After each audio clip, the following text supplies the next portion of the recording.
बंगाल की जो बेटी थी, महिला डॉक्टर थी, उसके साथ जिस तरीके से हैवानियत हुई थी, उसको लेकर के पूरे देश में आपने समर्थन देखा था उस बेटी के लिए। लेकिन आपको बता दें कि इस वक्त राजधानी दिल्ली में हम लोग मौजूद हैं। मेरे पीछे आपको एक महिला नजर आ रही होंगी, उनके हाथ में एक पोस्टर, उस पर कुछ लाइन्स लिखा, उस पर लिखा है कि अपनी बेटियों को सिखाओ, अगर तुम्हारे साथ जबरदस्ती करे कोई तो उसे खत्म कर दो, केस तुम्हारा बाप। आपको बता दें कि ये वही महिला है जिनका वीडियो सोशल मीडिया पर वायरल हुआ था, और वायरल होने का कारण है कि बंगाल की बेटी को इंसाफ दिलाने के लिए ये दिल्ली से खाटू श्याम तक यानी कि 270 किलोमीटर तक पैदल गई। इनसे बात करने की कोशिश करेंगे और जानेंगे कि आखिर इन्होंने ऐसा क्यों किया और क्या उनके इस तरीके से पोस्टर दिखाने से उस बेटी को न्याय मिलेगा। और आपको ये भी बताते चले कि उस बेटी को लेकर जिस तरीके से ममता बनर्जी ने एंटी रेप बिल भी पास करा, हालांकि उन सब पे बात करेंगे। उससे पहले इनसे बात करते हैं, ये पोस्टर लेके आप दिल्ली से क्यों निकले कि खाटू श्याम तक? मेरा पहला सवाल। मैं डॉक्टर मोमिना की आत्मा की शांति के लिए निकली थी और मेरे पापा से अर्जी थी कि उनके पेरेंट्स को मतलब हिम्मत मिले और उनकी आत्मा को शांति मिले, और जितने भी ये रेपिस्ट है उनको कड़ी से कड़ी सजा मिले, और उनके साथ कानून कुछ ऐसी सजा सुनाए, या तो पब्लिक के हवाले करे जाए, पब्लिक के बीच में खड़ा करके उन्हें मारा जाए। जो अगला कदम कोई रेपिस्ट से उठाता है तो वो पहले ही ये सब देख के वो उठा ना पाए। आपने ये जो लाइन्स लिखवाई है ये क्या सोच रहे हैं?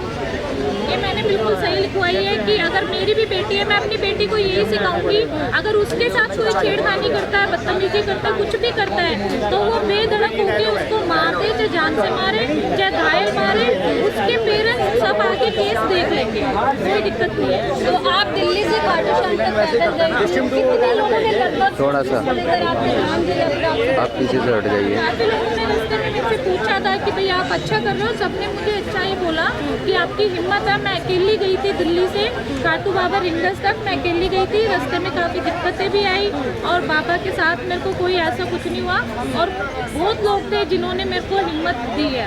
अच्छा, रास्ते में अगर आपसे कोई मिला तो उन्होंने आपसे क्या कुछ बोला? उन्होंने मेरे से यही बोला था कि बेटा आप अकेले जा रहे हो, आप जिसके लिए जा रहे हो, जिसके इंसाफ के लिए जा रहे हो, क्या आप सेफ हो?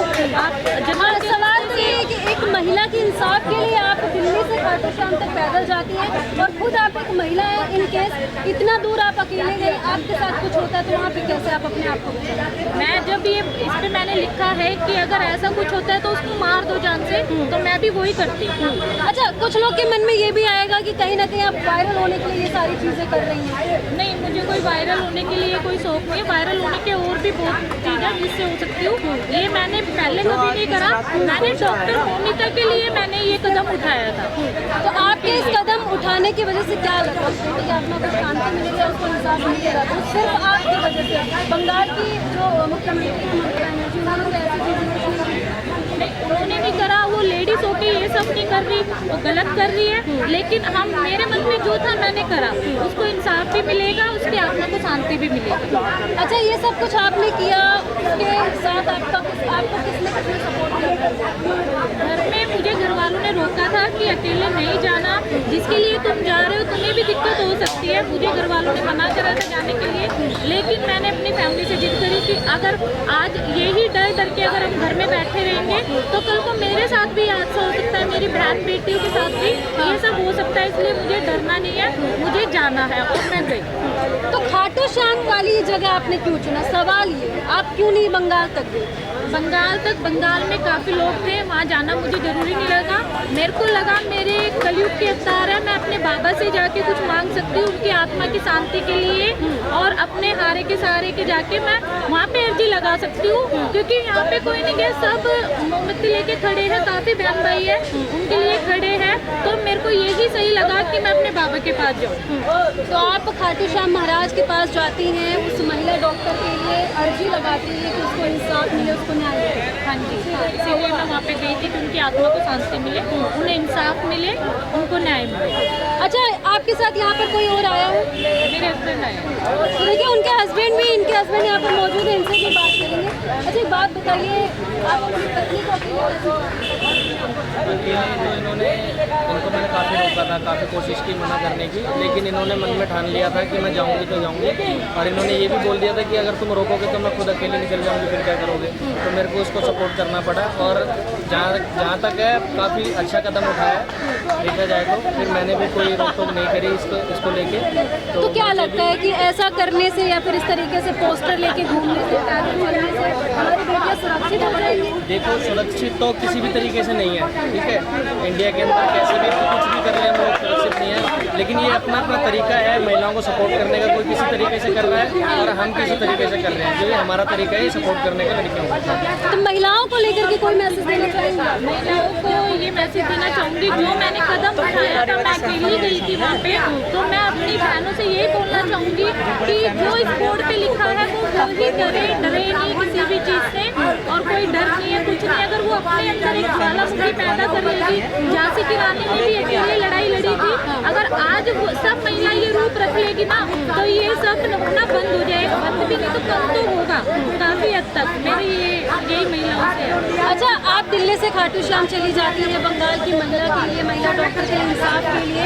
उससे पहले आप देखिए ना कि दिल्ली में कितने लड़कियों के साथ रेप हो रहा है, उनके लिए इससे पहले कभी कोई कदम ऐसा उठाने का सोची? नहीं, उससे पहले मैंने कभी ऐसा कदम नहीं उठाया, मैं देखती रहती थी। अब ये डॉक्टर बबीता का मैंने देखा तो देख के मेरे मन में आ गया ऐसा कि मुझे जाना है, बाबा के पास अर्जी लगाना है। पहले इतनी समझ नहीं थी मेरे को, और अब देखते देखते इसीलिए मैं अब चली गई।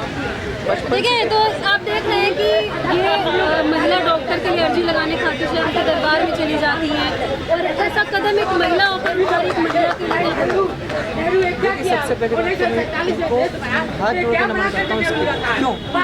क्योंकि हमारे यहाँ बड़े बड़े फेमिनिस्ट ऑर्गेनाइजेशन हैं, चाहे वो बॉलीवुड में देख लीजिए आप, चाहे वो कॉलेज में देख लीजिए, यूनिवर्सिटीज़ में देख लीजिए, मुझे इस केस में कोई सामने आता नहीं। पहली बात ये गई खाटू श्याम क्यों गई? क्यों ये वहाँ नहीं गई? क्योंकि वहाँ जाने का कोई लाभ वैसे भी नहीं है। क्यों नहीं?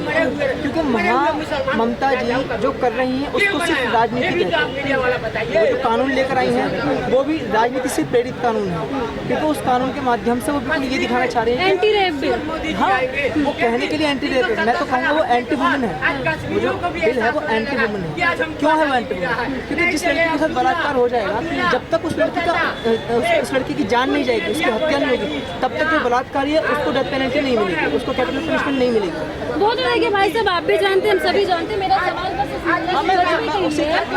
उनके जज्बे की सिर्फ बात नहीं करता। वो जो खाटू श्याम गई वो किस लिए गई है? क्योंकि हमारा सनातन धर्म कहता है जो नारी है वो शक्ति है, जो नारी है वो जितना सहती है वो उतनी ही शक्तिशाली भी है। हमारे यहाँ भगवान शिव को अर्धनारेश्वर कहा जाता है, आपको पता होगा। और हमारे यहाँ आचार्य चाणक्य भी कह के गए, और मनुस्मृति में भी बिल्कुल स्पष्ट रूप से लिखा है कि जो भी महिलाओं के साथ दुर्व्यवहार करे या महिलाओं के साथ किसी भी तरह का दुष्कर्म करता है उसको सबसे पहले तो डेथ पेनल्टी दो, उसके बाद उसके कुनबे से जितने भी जुड़े लोग हैं, जितने भी उसको सपोर्ट करने वाले लोग हैं, उन सबको उसी वक्त देश निकाला दे दो। ऐसा आज तक हमारे देश में कोई कानून है नहीं। दूसरी बात रही कि सिर्फ यही क्यों खड़ी है? सिर्फ ये इसलिए खड़ी है क्योंकि ये भी जानती है कि अब हद हो चुकी है। हम भी बचपन से देखते आ रहे हैं, ये भी बचपन से देखते आ रही होंगी। कब और हम ये बताइए और कब स्टैंड लेंगे?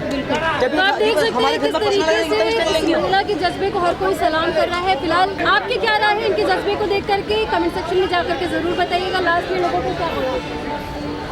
बस मैं यही बोलना चाहती हूँ कि जो कदम मैंने उठाया, जो बोर्ड पे मैंने लिख रखा है, सभी महिलाएं अपने अंदर एक ज्वालामुखी पैदा करें, झांसी की रानी बन के दिखाएं।